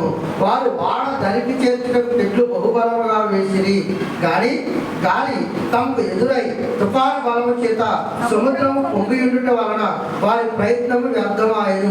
కాబట్టి వారు, యెహోవా నీ చిత్తానుసారముగా నీవే దీనిని చేసితివి. ఎవరు మాట్లాడుతున్నారు? వారు అన్యజనాంగం మాట్లాడుతున్నారు. యెహోవా నీవే నీ చిత్తానుసారముగా దీనిని చేసితివి. ఈ మనుషులను బట్టి మమ్మను లయము చేయకుందువు గాక, నిర్దోషిని చంపిందన్న నేరము నా మీద మోపకుందువు గాక అని యెహోవాకు ప్రార్థన చేయడం మొదలెట్టేశారట. వారు ఎవరికి ప్రార్థన చేశారు? పైన వారి దేవతలకు ప్రార్థించాలని ఎవరన్నా కోరుతున్నారు. కానీ ఇక్కడికి వచ్చేసరికి ఎవరికి ప్రార్థన చేయడం మొదలెట్టారు? యెహోవాకు ప్రార్థన చేయడం మొదలెట్టారు. అంటే ఎంతగా వారికి మారు మనసు కలిగేటట్టు. కానీ యోనా వాక్యం చెప్పుకుంటాడు. మీరు ఆలోచించండి ప్రియులారా. అందుకే వెంటనే వారు ఏం చేశారంటే యెహోవా నామం ప్రకారం వారు ఏం చేయడం ప్రారంభించారు? ప్రార్థించడం ప్రారంభించారు. రైట్, చదువుకోండి. కలిగి యోనాను ఎత్తి సముద్రంలో పడవేసిరి, పడవేయగానే సముద్రము పొంగకుండా ఆగిను. ఇది చూడగా మనుషులు యెహోవాకు మిగుల భయపడి ఆయనకు బలి అర్పించి మొక్కుబడులు చేసిరి. యోనాను సముద్రంలో పడేసేటంతటి వరకు అని ఏమవలేదు, సముద్రము నిమ్మడము కాలేదు. ఇప్పుడు దేవుడు ఎంత భయభక్తులు కలిగిన వాడు ఎక్కడ ఉన్నాడు? సముద్రంలో ఉన్నాడు. దేవుడు ఎందుకు భయభక్తులు లేని వారు, దేవుడి గురించి తెలియని వారు అన్య జనాంగం ఎక్కడ ఉన్నారు? ఓడలో ఉన్నారు. అంటే ఎవరు రక్షింపబడతారో మీకు ఈజీగా అర్థం కావాలి. మొదటి వారే కడపటి వారే మొదటి వారు. ఈ మొదటి వాడైన ఎవరు ఎక్కడ ఉన్నాడు? సముద్రంలో అగాధంలో ఉన్నాడు. కానీ రక్షించబడే స్థానంలో ఎవరున్నారు అంటే అన్య జనాంగం ఉన్నారు. మనం ఆయన మాట విన్నప్పుడు, మనం ఆయన్ని పట్టించుకున్నప్పుడు, మనం ఆయన ఆజ్ఞలు లెక్క చేయనప్పుడు, ఆయన మాట వినేవారిని ఆయన సన్నిధానంలో ఆయన తీసుకుని కూర్చోబెడతారు. ఇక అప్పుడు మనకు అవకాశం ఉండదు. అందుకే నేడే అనుకూల సమయం, ఇదే రక్షణ దినం. ఈ అవకాశాన్ని పోగొట్టుకుని తర్వాత యోనా వలె సముద్రంలో పడిపోయి ఏడ్చిన తర్వాత ఉపయోగం అనేది ఉండదు. ప్రియులారా, దేవుడేమో నా పిల్లలు స్వస్థపరచబడతారని ఇప్పటికే మనకి ఎన్నో మాటలు, ఎన్నో వాక్యాలు, ఎన్నో ప్రణాళికలు, ఎన్నో తన విలువైన సందర్భాలు ఈ యుగాంతమంతున్న మనకు బుద్ధి కలగడానికి కానీ ఎన్నో విలువైన మాటలు మనకి ఇన్ని నాళ్ళు వినిపింపజేస్తే అండ్ ఆయన మాటకు విలువించిన వాళ్ళు ఎవరున్నారు? ఎప్పుడు పిల్లలు ఆయన మాట తిరస్కరించిన యోనాకి మనకి తేడా ఏముంటుందో ఆలోచించండి. తిరస్కరించి వాడెక్కేసి యోనా గొప్పవాడా? తిరస్కరించి ఆయన ఆజ్ఞను మీరి నువ్వు గొప్పవాడువా? ఇద్దరు పనికి మాలిన వారమే. పనికొచ్చే వారం కాదు ఆయనకి. ఆయనకి పనికొచ్చే వారము కాము. అందుకే యోనా విషయంలో చూడండి ఎలాంటి ఉపద్రవాన్ని ఎదుర్కొంటున్నాడు. రక్షించబడాల్సిన వారు, రక్షించబడాల్సిన అవకాశం వారికి వచ్చినప్పుడు ఆయన అన్య జనాలు దాన్ని ఏం చేశారు? సద్వినియోగపరుచుకున్నారు. యెహోవా నామం పెట్ట మోకాళ్ళుని ప్రార్థన చేస్తున్నారు. అందుకే ఆయన దేవుడు తన నామమే అడగని అన్య జనాంగానికి వెతకని వారికి ఆయన ఏం చేస్తాడట? దొరుకుతాడు. వెతికే వారికి ఆయన దొరకడు. ఎందుకంటే వీళ్ళకి ఆల్రెడీ కడుపు నిండిపోయింది. ఇప్పుడు దేవుడు పడిపోయిన తర్వాత వీళ్ళకి ఆహారం పెట్టి తిన్నాయన వాడికి పంచపక్ష పరిమాణాలు పెట్టిన వ్యక్తి సంఘాలు ఉంటాయి కానీ వాడు అరిగించుకోవడానికి అది సిద్ధంగా ఉన్నాడు. అందుకే యోనా ఆయన సముద్రంలో ఉపద్రవంలో పడినాడు. కానీ యోనా కంటే గొప్పగా ఎవరు కనబడుతున్నారండి? అన్య జనాంగం అప్పటికప్పుడు మారి దేవుడిని విశ్వసించి దేవుడి నామంలోకి వచ్చి ఆయన్ని పట్టుకొని ఆయన విశ్వసించిన వారు అని ఆయన ఎందుకు విశ్వాసం ఉంచిన వాడు ఎవరు కూడా ఆయన ఏం చేయడట? సిగ్గు వాళ్ళని ఎందుకు మీరు యోవేలు గ్రంథం చదివి యోవేలు గ్రంథం తెలుసుకుంటారు. ఆయన నామందు విశ్వాసం ఉంచి వాడు ఎవడును సిగ్గుపడ్డారు ఉంటుంది. అంటే ఆయన నామాన్ని విశ్వాసం ఉంచేవాడు ఎవరిని ఆయన ఏం చేయవాడట? సిగ్గుపడనీయుడు. అందుకే ఇశ్రాయేలీయుడైన యోనా ఆయన సముద్రంలో ఉన్నాడేమో కానీ అన్య జనాంగం ఆయనను తొందరగా అంగీకరించారు. మా యేసుక్రీస్తు వారు కూడా భూమి మీదకి వచ్చినప్పుడు ఆయన స్వజనులే ఆయన ఏం చేశారు?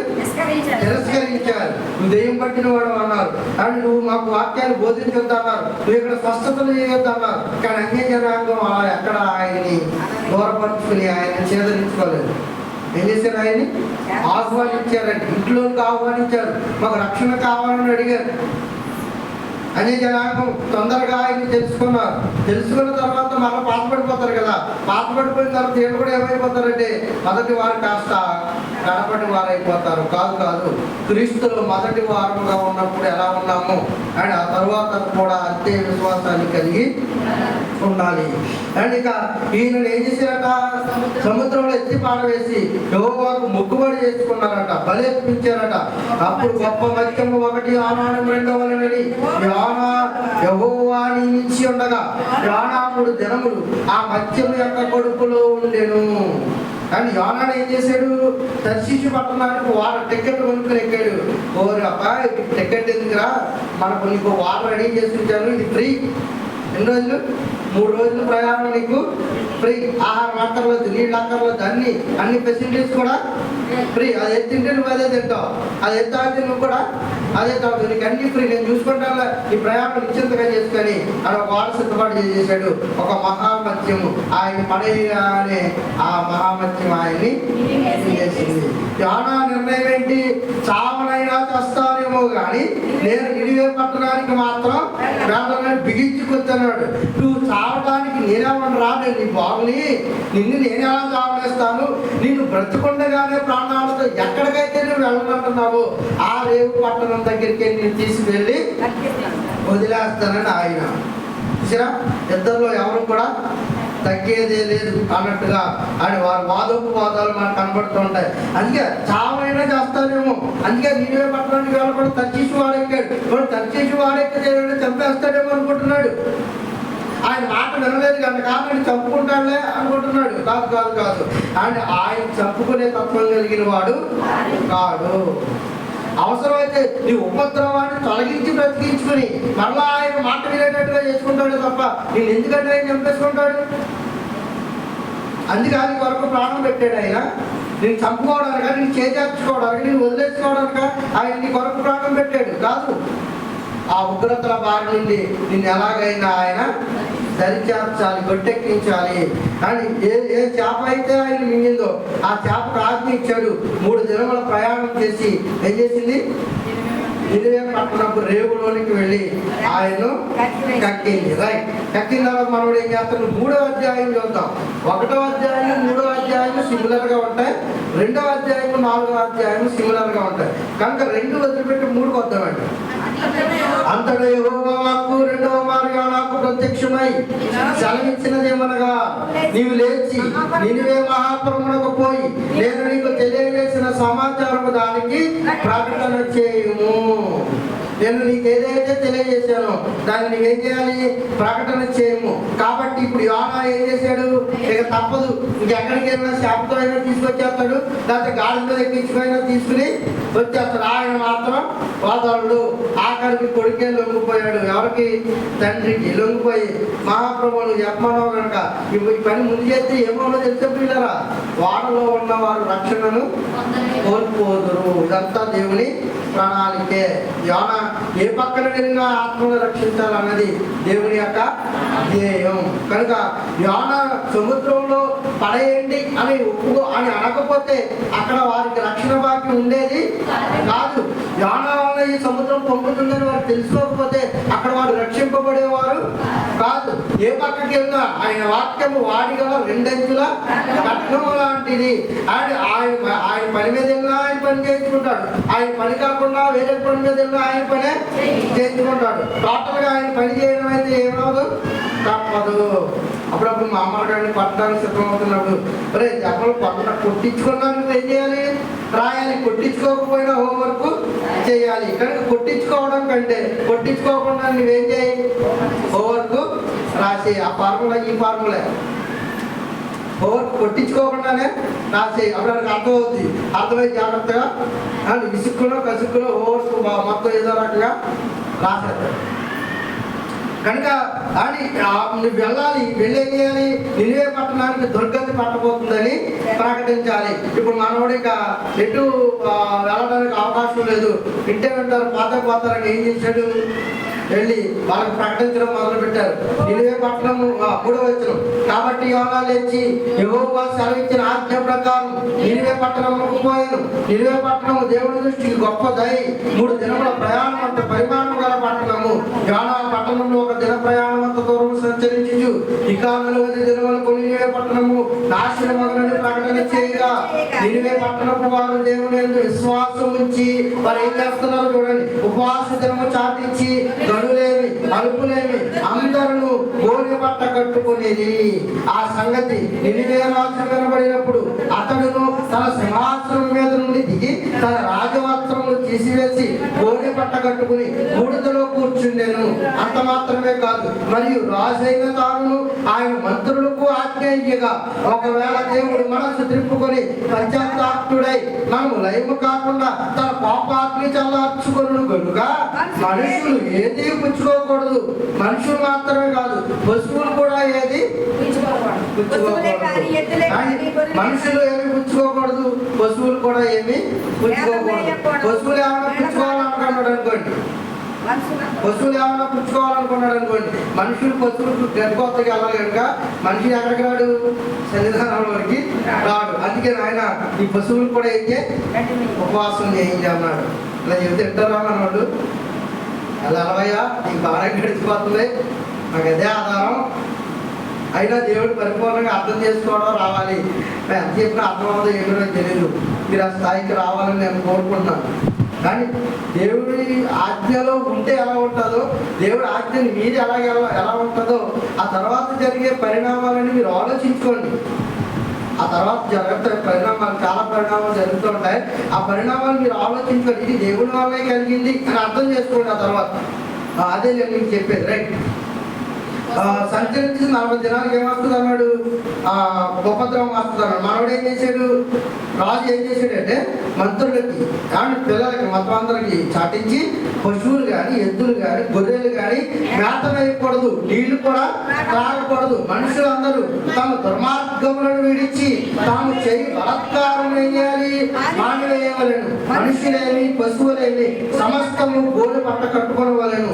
జనులు మనపూర్వకముగా దేవుణ్ణి వేడుకొనవలెను అని దూతలు నినివే పట్టణంలో చాటించి ప్రకటన చేసి, ఈ నినివే వారు తమ చెడు నడతలను మానుకొనగా వారు చేయుతున్న క్రియలను దేవుడు చూచి పశ్చాత్తాపపడి వారికి చేయుదులను తను మాట ఇచ్చిన కీడు చేయక మానేశాడు. కానీ మరి మాత్రం దానికి ఆయన ఎందుకంటే ప్రకటన చేయాలి? దోషమైపోయారు, మారాలి మారాలి మారాలి అంటే చంపేసుకోవడం ఆయన ఇంటెన్షన్ కాదు. దుర్మార్గుడు తన దుర్మార్గతను విడిచేయాలట, మరలి మారు మనసు పొందాలన్నది ఆయన యొక్క ఉద్దేశం. అందుకే ఈ మాటలు చెప్పిన ఆయన చెప్తే వారు ఏం చేస్తారు, మారతారు. అలా మారాలంటే ఏముండాలి? ఆయన దగ్గర మోకాళ్ళు వేసి ప్రార్థన చేస్తే పని అయిపోదు. మరి ఏం చేయాలి? ఉపవాసం ఉండి ప్రార్థించాలి అన్నాడు. ఉపవాసం ఉండి ప్రార్థిస్తేనే ఆయన తిరిగి ఏమవుతాడట, పశ్చాత్తాపడతాడు. నీకు ఏ ఉపద్రవం అయితే రాబోతుందో దాన్ని జయించాలంటే ఖచ్చితంగా ఏముండాలి, ఉపవాసం ఉండాలి. అదే మనం చదువుకున్న యోవేలు గ్రంథం 2వ అధ్యాయం 12వ వచనం యొక్క భావం. ఇప్పుడు వద్దామండి, యోవేలు గ్రంథం 2వ అధ్యాయం 12వ వచనం. అందుకే ఆయన మాట్లాడుతున్నాడు, ఇప్పుడు ఆయన మీరు ఉపవాసం ఉండి కన్నీరు విడుచుచు 762వ పేజీ. ఇప్పుడు ఆయన మీరు ఉపవాసం ఉండి కన్నీరు విడుచుచు దుఃఖించుచు మనఃపూర్వకముగా తిరిగి నా యొద్దకు రండి. ఇదే యెహోవా వాక్కు. మీ దేవుడైన యెహోవా కరుణా వాత్సల్యము గలవాడు, శాంతమూర్తియు, అత్యంత కృపగలవాడై ఉండి తాను ఉద్దేశించిన కీడులు చేయక పశ్చాత్తాపపడును గనుక మీ వస్త్రములను కాక మీ హృదయములను చింపుకొని ఆయన తట్టు తిరుగుడి. ఒకవేళ ఆయన మనస్సు తిప్పుకొని పశ్చాత్తాపడి మీ దేవుడైన యెహోవాకు తగిన నైవేద్యమును పానార్పణమును మీకు దీవెనగా అనుగ్రహింపడని ఆవిడ చెప్పగలడు. సియోనులో బాకా ఊదుడి, ఉపవాస దినము ప్రతిష్ఠించుడి, వ్రత దినము నియమించి ప్రకటన చేయుడి, జనులను సమకూర్చండి, సమాజ కూటము ప్రతిష్ఠించండి, పెద్దలను పిలువనిపించండి, చిన్నవారిని స్తన్యపానం చేయబిడ్డలను తోలుకుని రండి. పెండ్లి కుమారుడు అంతఃపురములో నుండి పెండ్లి కుమార్తె గదిలో నుండి రావలను. యెహోవాకు పరిచర్య చేయు యాజకులు మంటపమునకు బలిపీఠమునకు మధ్య నిలవబడి కన్నీరు విడుచుచు, యెహోవా ఈ జనుల ఎడల జాలి చేసుకుని అన్య జనులు వారి మీద ప్రభుత్వము చేయనట్లు వారిని అవమానములకు అప్పగింపుము లేని ఎడల అన్య జనులు వారి దేవుడు ఏమాయనందురు కదా అని ఈ జనాంగం అంతా వచ్చి ఏం చేయాలట, వేడుకోవాలి. మరి ఏ నీళ్ళు పైపెచ్చి దేవుడు ఏదన్నా చేస్తే, దేవుడు అడ్డుపడకపోతే ఎంత ఎవరి మీద, దేవుడి మీద. ముందుగా ఆయన చెప్తున్నాడు, అబ్బాయి మీ పిల్లలు చిన్నపిల్లలు గొర్రెలు మేకలు ఎడ్లు అని సమస్తం మీరు ఏం చేయాలి, పశ్చాత్తాపడి ఆయన యుద్ధం మీ హృదయాలను చింపుకుంటే ఆయన ఏం చేస్తాడట, ఆయన చేయని నిర్దేశించిన కీడు నుండి మరణతాడు చేయడు. ఆయన ఆ కీడును ఆయన వృద్ధి చేస్తాడు. మీరు పశ్చాత్తాపడాలి. పిల్లలు సహితం మీరు ఏం చేయాలి, ఉపవాసం ఉండాలి. ఎంత ఎమర్జెన్సీ కేర్ అంటే పెళ్లి చేసుకునేవాడు పెళ్లి విడిచిపెట్టి ఉపవాసం తినడానికి రావాలట. ఈరోజు పెళ్లి పెట్టుకున్నాడు అనుకోండి, అవసరమే తాళి కట్టిన తర్వాత భార్య భర్త ఇద్దరు వచ్చేసి ఎక్కడ ఉండాలట, ఉపవాసం తినడం. అదే చెప్పుకోవాలి. అలవయ్యా కొత్తగా పెళ్లి చేసుకున్న వాళ్ళు కూడా ఏం చేయమంటావు, వచ్చేయమంటావా, ఉపవాసం ఉండమంటావా అని అనేరు. ఎవరి మాటలు? దేవుడి మాటలు. కానీ పెళ్లి కుమార్తె ఏం చేయాలట? గదిలో నుండి రావాలని సిగ్గుపడకూడదు. ఇప్పుడే పెళ్ళయింది అని జనంలోకి వెళ్ళకూడదని ఏం చేయకూడదట? ఆవిడ సిగ్గు వాళ్ళకపోయకూడదట. కానీ యెహోవాకు పరిచర్యకి యాజకులు ఏం చేయాలట? మంటపములకు బలిపీఠము మధ్య నిలవబడి కన్నీరు విడిచిచు యెహోవాకు ఏం చేయాలట? ప్రార్థించాలి అన్నాడు. ఇప్పుడు మంటపానికి మధ్య నిలబడి ఎవరి గురించి ప్రార్థించాలి? ఏ జనుల గురించి? పైనున్న జనాంగం. ఎవరు వారు? పెళ్లి విడిచిపెట్టి వచ్చిన వారు. కానీ పెళ్లి కుమార్తె గదిలో లేకోకుండా ఆయన సన్నిధానంలోకి వచ్చిన ఆమె, ఇంకా అని పిల్లలేని పెద్దలేని అందరూ కూడా అని స్తన్యపానము చేయి బిడ్డలను కూడా తోడుకుని వెంటనే ఆయన సమాజంలో కూర్చున్నారే, వీళ్ళ నిమిత్తమే. మీకు అర్థమవుతుందా? వీళ్ళ నిమిత్తమే యాజకుడు ఏం చేయాలట? మంటపానికి బలిపీఠానికి మధ్య నిలవబడి కన్నీళ్లు విడిచి ప్రార్థిస్తే అప్పుడు ఆ ప్రార్థన ఆయన ఆలకించి నినివే పట్టణానికి చేయదలిచిన కీడు నుండి ఆయన ఏం చేస్తాడు? మేలుకరంగా మారుస్తాడు. ఆ రోజే కాదు, ఈ రోజు కూడా అదే ఫార్ములా ఆయన వర్ధిల్లింపజేస్తున్నాడు. యోనా గ్రంథం నినివే పట్టణస్తులకే కాదు, ఈ భవిష్యత్ కాలంలో ఉన్న మనకు కూడా, వర్తమాన కాలంలో ఉన్న మనకి, భవిష్యత్తు కాలంలో రాబోయే తరాల వారికి కూడా యోనా గ్రంథంలో ఉన్నట్టుగా ఖచ్చితంగా ఏం చేయాలి? ఉపవాసం ఉండి దేవుని ఎదుట సాగిలపడి ప్రార్థించాలి. అందుకే ఇక్కడ యోవేలు గ్రంథంలో చెప్పిన మాట అక్కడ యోనా గ్రంథంలో రాజు నెరవేరుస్తున్నాడు. పిల్లలేమి, పెద్దలేమి, పశువులేమి, కానీ ఎద్దులేమి, గొడ్లేమి సమస్తం ఏం చేయాలి? గోనె పట్ట కట్టుకొని ఉపవాసం ఉండాలి. ఉపవాసం ఉండి యెహోవాకు ఏం చేయమన్నాడు? ప్రార్థన చేయాలి. మధ్యలో ఎవరుంటారు? యోనా ఉంటాడు, వచ్చిన వారందరూ ఉంటారు. యోనా వచ్చిన వారందరూ కలిసి ఏ ఉపద్రవం అయితే సమాజం మీదకి రాబోతుందో ఆ ఉపద్రవం కొరకు ప్రార్థిస్తే ఆయన పశ్చాత్తాపడి ఆయన చేయదలిసిన కీడును ఆయన ఏం చేయడట? చేయకోకుండా మానేస్తాడు అన్నాడు. అలా మానేయాలంటే ఏం చేయాలట? అది మీకు అర్థమవుతుందా? అలా మానేయాలంటే ఏం చేయాలట? వ్రత దినాన్ని ప్రకటించాలి, ఉపవాస దినాన్ని మీరు ఆచరించాలి. ఉపవాస దినము మనం ఆచరించకపోతే ఆ మేలు ఆయన నుండి, ఆయన చేయాల్సిన ఉగ్రత నుండి మనము బయటపడే వారంగా ఉండం. అలా చేస్తే ఏం చేస్తాడంటే కింద చూద్దాం 18వ వచనం. కానీ ఒకవేళ అన్ని జనాంగం మిమ్మల్ని దూషిస్తారేమో, అన్ని జనాంగానికి అవకాశం ఇవ్వకుండా మీరు దేవుడి మాట వినండి అని 18వ వచనం. అప్పుడు యెహోవా తన దేశమును బట్టి రోషము పూని తన జనుల ఎడల జాలి చేసుకును. మరియు యెహోవా తన జనులకు ఉత్తరమిచ్చి చెప్పినదేమనగా, ఎక్కడో అన్ని జనుల్లో మిమ్మల్ని అవమానాస్పదముగా చేయక మీరు తృప్తి నొందినంతగా నేను ధాన్యమును, కొత్త ద్రాక్షరసమును, తైలమును మీకు పంపించేదను. ఇంకా మరియు ఉత్తర దిక్కు నుండి వచ్చి వాటిని నీకు దూరముగా పారదోలి ఎండిపోయి నిష్ఫల భూమిలోనికి వాటిని తోలివేస్తును. అవి గొప్ప కార్యములు చేసిన కనుక వాటి మొదటి భాగము తూర్పు సముద్రంలోనికి, వెనుకటి భాగము పడమటి సముద్రంలోనికి పడగొట్టును. అక్కడ వాటి దుర్గంధము లేదు, అవి ముళ్ళు వాసన కొట్టుము. దేశమా భయపడక సంతోషించి గంతులు వేయము. యెహోవా గొప్ప కార్యములు చేసెను. పశువులారా భయపడకుడి. అంజూరపు గడ్డి పచ్చికలు మొలుచును, చెట్లు ఫలించును, అంజూరపు చెట్లు ద్రాక్ష చెట్లు సమృద్ధిగా ఫలించును. సీయోనులో జనులారా ఉత్సహించి మీ దేవుడైన యెహోవా మీరు ఏం చేయండి? సంతోషించండి. ఎప్పుడు ఇవన్నీ జరుగుతాయి? ఉపవాసం ఉండి ప్రార్థిస్తే. అందుకే దాన్ని ఏం చేయమన్నారంటే వ్రత దినముగా చేయండి. పిల్లలు, పెద్దలు, పెళ్లి చేసుకుంటున్న వారు, పెళ్లికి ఇవ్వబడుతున్న వారు, పనులు ఉన్నవారు, పనులు లేని వారు, వ్యాపారస్తులు, ఉద్యోగస్తులు సమస్తము మీరు ఏం చేయండి? ఉపవాస దినములలో మీరు ఉండి ఆయన కన్నీరు విడుచుతూ ఆయన దగ్గర ఏం చేయాలి? ప్రార్థిస్తే మన కుటుంబాలు బాగుంటాయి, మన పరిస్థితులు చక్కబడతాయి. నువ్వు దేవుడి నుంచి ఏ మేలైతే ఆశిస్తున్నావో ఆ మేలు చేయటానికి ఆయన వెనుకాడే దేవుడు వాడు. అది నీ విశ్వాసాన్ని బట్టి, నీ ఉపవాస ప్రార్థనను బట్టి ఉంటుంది.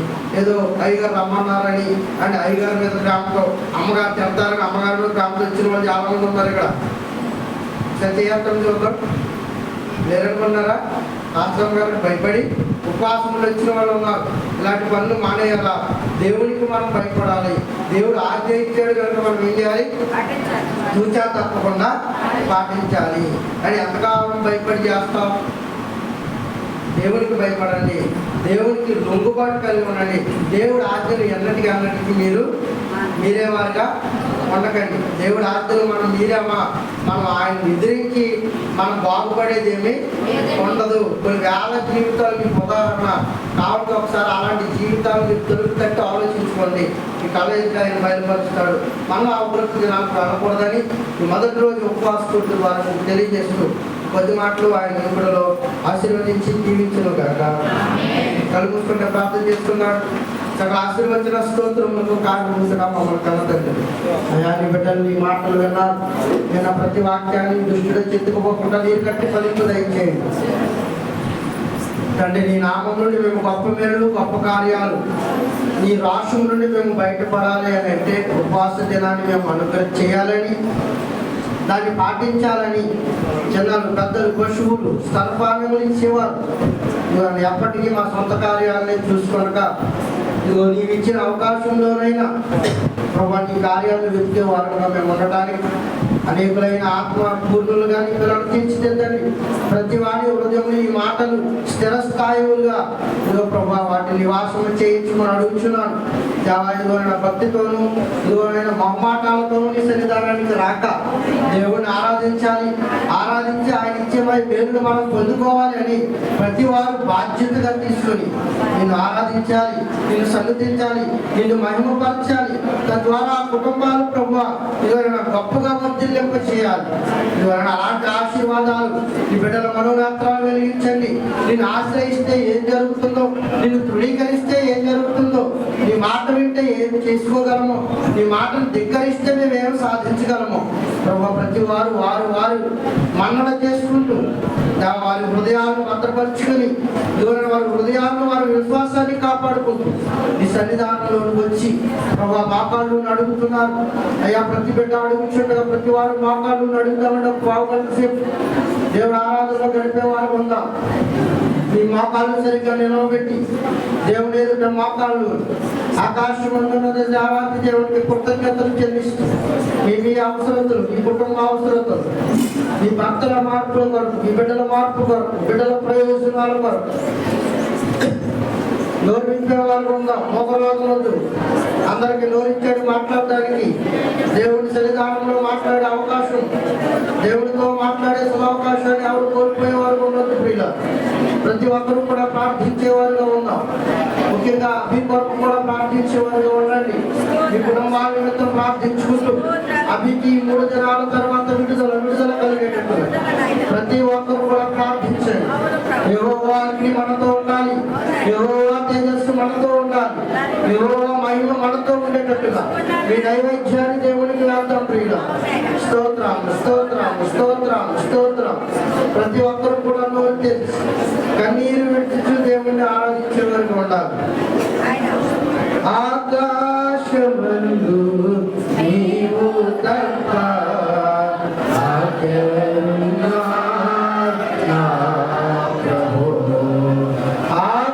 ఆకాశమందు నీవు తప్ప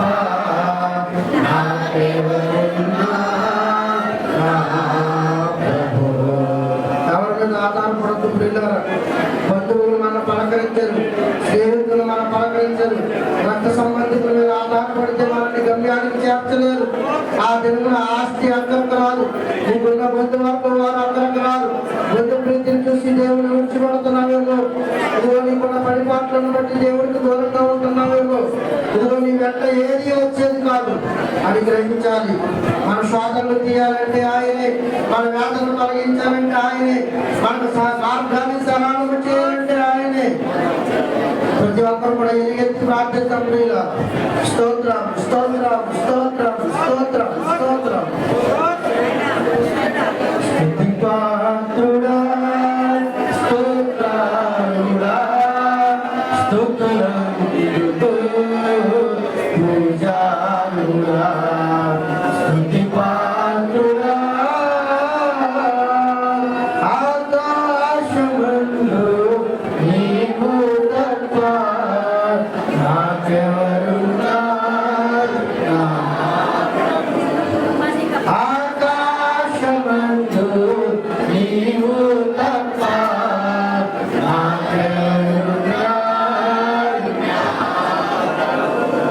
ప్రతి ఒక్కరు కూడా మా కళ్ళని కన్నీళ్ళు కార్చడి ప్రభా, నీవే నా సమర్థులు. నీవు తప్ప మమ్మల్ని ఎవరు దరిచేర్చి నాదుడు లేదు. ప్రతి ఒక్కరు కూడా మా కాళ్ళు ఆకాశమందున్న దేవానికి దేవుడు. ప్రతి ఒక్కరు కూడా మా కాళ్ళు ప్రార్థిస్తున్నాం. దేవుని నామంలో ప్రతి ఒక్కరు కూడా భయభక్తులు కలిగి మనపూర్వకమైన ఆరాధన చేద్దాం. మనపూర్వకంగా మనం అడుగుదాం ప్రియులారా. ఆయన తప్ప మనల్ని ఆదరించే నాదుడు లేడు. ఆయనను తప్ప మనల్ని దరిచేర్చే నాదుడు లేడు. ప్రతి ఒక్కరూ కూడా దేవుని అనుదిన ప్రార్థన ఈ 3 రోజులు కన్నీటి ప్రార్థనతో అడిగి సాధించుకునే వారికి ఉంటాం. ఈ 3 దినాల కన్నీటి ప్రార్థనతో అడుగుతాం. ప్రతి ఒక్కరూ కూడా ఆయన అడిగే వారిగా ఉన్నాం ప్రియులారా. స్తుతిపాత్రుడా, స్తోత్రాలుడా, స్తుతులందుకు పూజారుడా. స్తుతిపాత్రుడా, స్తోత్రాలుడా, స్తుతులందుకు పూజారుడా. ఆకాశమందు నీవు తప్ప నాకెవరుగా నా ప్రభు. ఆకాశమందు నీవు తప్ప నాకెవరుగా. ప్రతి ఒక్కరు కూడా కన్నీరు కార్చడిద్దాం ప్రియులారా. ప్రతి ఒక్కరు కూడా కన్నీరు కార్చడిద్దాం. నా శత్రువులు నన్ను తరుముచుండగా నాయాత్మనాలు కృంగే ప్రభు.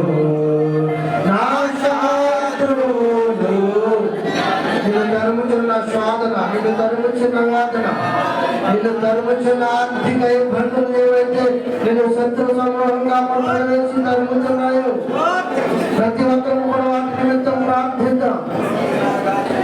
నా శత్రువులు నన్ను తరుముచుండగా నాయాత్మనాలు కృంగే ప్రభు. నా మనసు నీ వైపు తిప్పిన వెంటనే, నా మనసు నీ వైపు శత్రువుల చేతిను రక్షించినావు, కాపాడినావు. నిలిపే పట్టణాన్ని కాపాడినట్టు ఇదిగో ప్రభా, ఈ సంఘంలో ప్రయాసకులుగా మేము బలిపీఠానికి మండపానికి మధ్య ఇదిగో కన్నీళ్లు విరుస్తూ అడుగుతున్నారు. నిలిపే పట్టణాన్ని కాపాడినట్టు ప్రభా, శత్రు సమూహాల పాటల నుండి నీ బిడ్డలను రక్షించండి. శోధన నడుము నీ బిడ్డలను కాపాడండి. ఉగ్రతల నడుము నీ బిడ్డలను కాపాడండి. ఎవరైతే అవమానపరుస్తున్నారో వాళ్ళ దగ్గరే భూదండను వేసే దేవుడు నీవు. ఎవరైతే మమ్మల్ని ఇంకోనైనా చులకనగా చూస్తున్నారో వారి మధ్య తలెత్తుకుని చేసేటట్టుగా చేసేదేవా, ఈ బిడ్డలను తలెత్తుకునేటట్టుగా చేయమని అడుగుతున్నాను. ఎవరు ఆ మాటలు, ఎవరు ఆటలు మీరు ఆలకించినట్లుగా సమృద్ధిగా ద్రాక్షరసం, సమృద్ధిగా ధాన్యాలు, సమృద్ధిగా శోధన నుండి విడుదల, సమృద్ధిగా అనారోగ్య పరిస్థితుల నుండి విడుదల అని ఆ జ్ఞాపకం చేసుకోండి.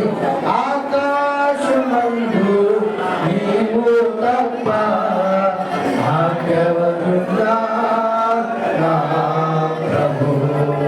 స్తుతిపాత్రుడా, స్తోత్రాలుడా, స్తుతులందుకు పూజా.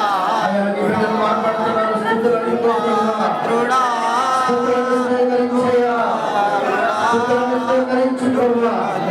మన పారాదులు బలీయమైన ప్రార్థన, బలీయమైన కోపాలు వేస్తున్నాను. మొదటి దిన ఆరాధన కోపాన్ని స్వీకరించండి. మా గృహాల నుండి ఉగ్రత నుండి తొలగించండి. మా యవన బిడ్డలను కాపాడండి. మాకు ఇచ్చిన మృతి బిడ్డలను కాపాడండి. ప్రభు, మా కుటుంబాలను రక్షించండి అయ్యా. మా కుటుంబాలను హత్తుకోమని అడుగుతున్నాడు అయ్యా. మా బిడ్డలను కాపాడండి ప్రభు. మా యవన బిడ్డలను కాపాడండి అయ్యా. మాకు ఇచ్చిన బాలులను కాపాడండి ప్రభు. మాకు ఇచ్చిన బాలికలను కాపాడండి అయ్యా. నువ్వు తప్ప మాకు ప్రభు శరణమే లేదయ్యా. ప్రభాని శరణ చేసి ఉన్నాము. నువ్వు మమ్మల్ని త్రోసివేయలేదు ప్రభు. ఈ పాదాక్రాంతులమై ఉన్నాము, కన్నీటితో ప్రార్థిస్తున్నాం ప్రభు. మా కన్నీటి రోజులు ఆలకించమని అడుగుతున్నాను ప్రభు. మా ప్రార్థనలు ఆలకించండి, మాతో మీరు మాట్లాడండి అయ్యా. మీరు మాట్లాడకపోతే మేము నిలబడలేమయ్యా. భక్తుల మార్పు కొరకు అడుగుతున్నారు నీ బిడ్డలు ప్రభు. మార్పులు కలిగించండి. ఆర్థిక సమస్యల కొరకు అడుగుతున్నారు, ఆర్థిక సమస్యలు విడుదల కలిగించండి. రక్షణ వాక్యం కరువు లేకున్న వారు ఉన్నారు, రక్షణ వాక్యం అందించమని అడుగుతున్నారయ్యా ప్రభు. స్తోత్రం స్తోత్రం స్తోత్రం స్తోత్రము నాయన, స్తోత్రము ప్రభు, స్తోత్రము నాయన. నాతో మాట్లాడు ప్రభువా, నీవే మాట్లాడు అయ్యా. నాతో మాట్లాడు ప్రభువా. స్తోత్రం. ప్రతి ఒక్కరికి కూడా పాడదాం. మాట్లాడు అయ్యా, నీవు పలికితే నాకు మేలయా. నీవు పలికితే నాకు మేలయా. నీ దర్శనమే నాకు చాలయా. నీ దర్శనమే నాకు చాలయా. మాతో మాట్లాడు ప్రభువా.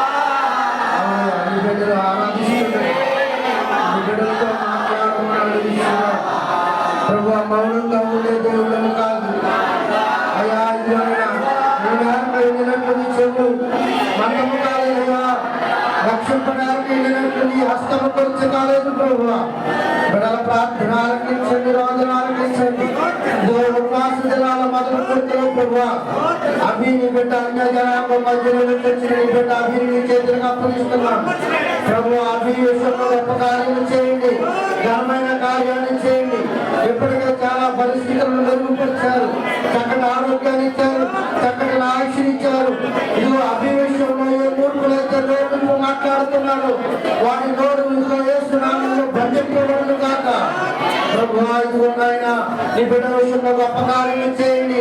నువ్వు ఇక్కడ ఉన్నావో లేదో, ఇక్కడ ఉండి నీ నామాన్ని నీ కలతను ప్రభు కనబరుస్తున్నావో లేదో, ఇదిగో నాయన మూర్ఖుల చెవులకు గింగులు అనే కార్యాన్ని చేయమని అడుగుతున్నాను.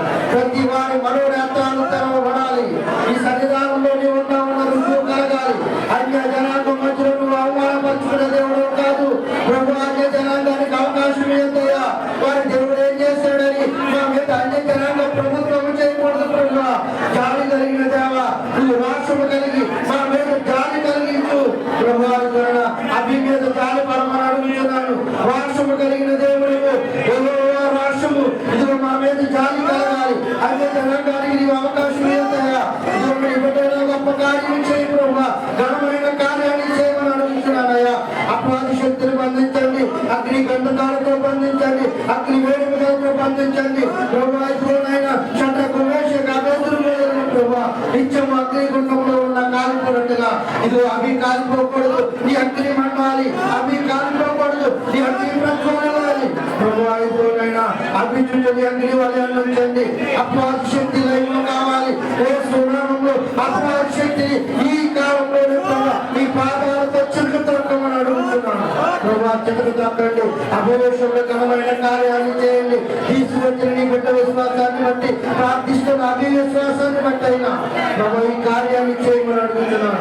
నేను అవమానం పొందే దేవుడు కాదు, వేరు ఘనత నుంచేవాడు ప్రభు. అభిని బట్టి ప్రభు ఘనత మహిమ ప్రభావాలు నీకే ఆరోపించబడాలి. సంఘంగా కూడి ప్రార్థిస్తే, పౌరుషులు ప్రార్థిస్తే ప్రభు జలసాలలో సంఖ్యను చెప్పిన దేవుడు నాయన. ఈ మొదటి తెలుగు వాస ప్రాంతంలో సంఘముగా కూడి అనేకముగా రోధిస్తూ అనేకములుగా ప్రభు అభి విషయంలో ప్రార్థిస్తుండగా ప్రభు అభికి విడుదల కలిగించండి. అభికి పెట్టబడిన సాతాను సంఖ్యలు తెగిపోబడును గాక ప్రభు. అలాంటి ఘనమైన కార్యాన్ని చేయమని అడుగుతున్నాను.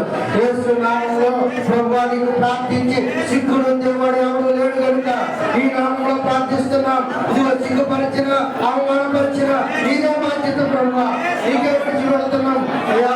దేవుడి సంఘానికి ఘనమైన కీర్తి తెచ్చుకుంటావు, ఈ నామానికి అవమానాన్ని తెచ్చుకుంటావు. నీకే విడిచిపెడుతూ అభి విషయంలో గొప్ప కార్యము చేయమని మరలా అభిని అక్కడికి వెళ్ళినప్పుడు కానీ బంధువుల ఇంటికి వెళ్ళినప్పుడు కానీ అది ప్రభువా అభి వైపు చూడక అభి వైపుకి రాడక ప్రభువా ఈ నామాన్ని బట్టి గజ గజ వనకాలయ్యా ప్రభువా ఇదిగోనైనా నన్ను ఏం చేయగలరని మాట్లాడుతున్నప్పుడు నువ్వేమీ చేయలేవా ప్రభువా నీకు సమస్తము సాధ్యమే కదయ్యా నీ అగ్ని వలయాన్ని తిప్పండి నీ అగ్ని గంధకాలు తిప్పండి నీ పరిశుద్ధాత్మ అగ్నితో శిరస్సు నుంచి చివరి పాదాల వరకు బిడ్డలు మండించమని అడుగుతున్నాను ప్రభువా ఉపవాస ప్రార్థన చేస్తే ఉపవాసం నుండి ప్రార్థిస్తే పరిస్థితులు తారుమారవుతాయని ఉపవాసం నుండి ప్రార్థిస్తే పరిస్థితులను చక్కబడతారని ఉపవాసం నుండి ప్రార్థిస్తే ఇవ్వడు చేయదలసిన కీడు చేయక పశ్చాత్తాపడి మనసును మార్చుకుంటామని అయ్యా నీ సన్నిధానంలో మా కళ్ళు అడుగుతున్నామయ్యా సంఘ ప్రార్థన ఆలకించండి సంఘ ప్రార్థన ద్వారా మీకు విడుదల కలగాలి విడుదల విడుదల విడుదల విడుదల కలిగించండి శీఘ్రమైన స్వస్థత నీ బిడ్డకు అనుగ్రహించండి వీటి అధికారాన్ని బట్టి బిడ్డ మీద చేయాల్సి ప్రార్థన చేస్తుండగా అభిషేకాన్ని చెప్పండి పరిశుద్ధాత్మ అగ్నితో మండించమని ప్రభా నీ అగ్ని ప్రభా నీ అగ్ని మహిమకు ప్రభా యాజకులు సైతం నిలవలేకపోయారయ్యా అలాంటి అగ్నిమ సన్నిధానంలో ఉంచండి అలాంటి యాజక సమూహాన్ని సన్నిధానంలో నిలపండి అలాంటి గోతకణాలు మా సన్నిధానంలో నిలపండి అలాంటి అగ్ని వలయాన్ని సన్నిధానంలో నిలుపు ప్రభా దాన్ని మరలా తీసుకొస్తావు దాని అదోపాతాలను తగ్గుతావు నీవు గొప్ప దేవుడు ఒప్పుకోనింపజేస్తావు ప్రభా ఈ 3 దినాల ఉపవాస ప్రాంతంలో మేలుకరమైన సత్ఫలితాన్ని మాకు అందించమని అభివృద్ధించిన సమస్త పరివారాన్ని నీ చేతికి అప్పగిస్తూ బిడ్డలు ప్రార్థించారు అనేకులు ప్రార్థించారయ్యా వారి ఆశ కలిగిన ప్రతి ప్రాణాన్ని తృప్తిపరచండి ఏ కోరికలు ఏ ఆశలు కలిగిన దగ్గర ప్రార్థించారు ప్రతి ప్రార్థన ఆలకించండి ప్రతి ప్రార్థనకు విడుదల కలిగించండి ప్రతి ప్రార్థన ద్వారా అనేక కార్యాలు అనేక మహత్కార్యాలు అనేక సూచన క్రియలు అనేక స్వస్థత కార్యాలు బిడ్డలను సాగించి నా దేవుడు గొప్పవాడని అనేకులు ఎదుటని ఈ నామాన్ని మహిమపరచండి ఈ 3 దినాల ఉపవాసాలు అయ్యేసరికి అనేకులైన నీ పిల్లలు రక్షింపబడాలి అనేకులకు నీ మాటలు అందాలి ప్రభువా ఎక్కడ జనాంగాన్ని ప్రేరేపిస్తావు ఏ జనాంగాన్ని నీ సన్నిధానాన్ని నడిపిస్తావు స్థిర మనసు కలిగిన వారిని విశ్వాసఘాతకులు నీ సన్నిధానానికి తీసుకురావద్దయ్యా అవసరం తీరాక చేయండి కచ్చేవారు నీ సన్నిధానానికి తీసుకురావద్దయ్యా విశ్వాసంలో స్థిరత్వం కలిగిన వారు షడ్రకు లాంటి విశ్వాసం దేశకు లాంటి విశ్వాసం అభ్యర్థులు లాంటి విశ్వాసం దానియేలు లాంటి విశ్వాసం దీనిలో కావాలి అలాంటి వారిని సన్నిధానాన్ని నడిపించండి అవసరాలు తీరాక నిన్ను ఛేదించే వారిని అవసరాలు తీరాక నువ్వు దెయ్యమన్న వారిని అవసరాలు తీరాక నిన్ను దూషించే వారిని సన్నిధానానికి నడిపించొద్దయ్యా అలాంటి వారిని వద్దు అలాంటి వారిని అవమానం అలాంటి వారు వచ్చి నీ నామానికి ఘనత రాదయ్యా అలాంటి వారిని దూరపరచండి శత్రు సమూహాన్ని నీ చేతులకు అప్పగిస్తున్నాను